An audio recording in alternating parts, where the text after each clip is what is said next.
Tonight's business report is brought to you by the Barbados Public Workers Cooperative Credit Union Limited, where you belong.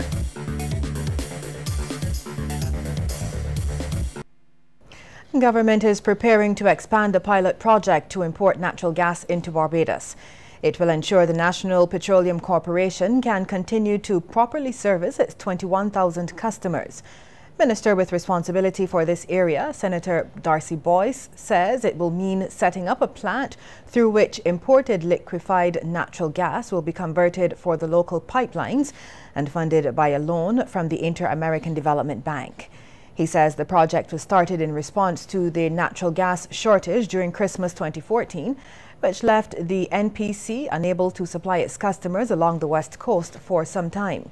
Senator Boyce says the loan, which should be signed by the end of June, will allow the corporation to increase the amount of gas it imports, as well as improve its operations.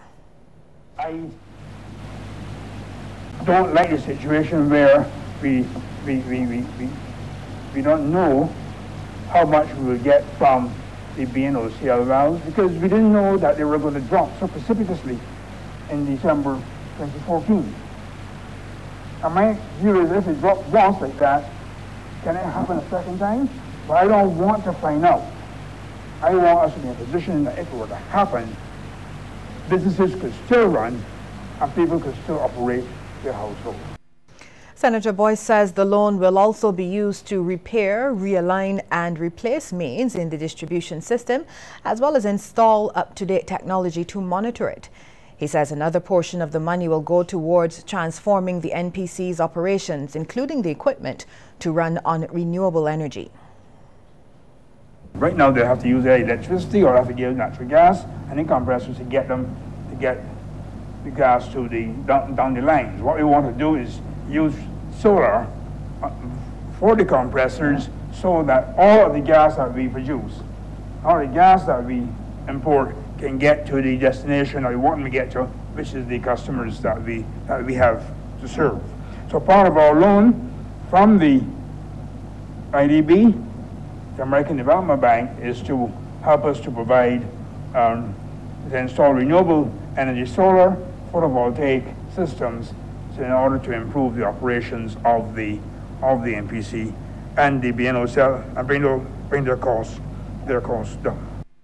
There's a suggestion that Barbados should use more information technology systems in its day-to-day business transactions. It's coming from Deputy Chief Telecommunications Officer Clifford Bostic. He notes that Barbados ranks second only to St. Kitts and Nevis in the Caribbean on the Information Development Index. And given the ongoing investment and training in the field, there should be greater use of technology. Mr. Bostic was speaking during an exhibition in Hero Square to mark World Telecommunications and Information Society Day. One of the things that we have to get very good at is the use of it in terms of transactions, in terms of paying fees for licenses and receiving certification and so on. We have to do a lot more in that area, and of course cybersecurity, which is always there, and we are trying to develop a strategy and a framework for how we can make sure that our data is secure right across the country. Let's take a look now at how stocks traded on selected exchanges across the region. In Jamaica, Cable and Wireless Jamaica Limited was the volume leader with 792,421 units.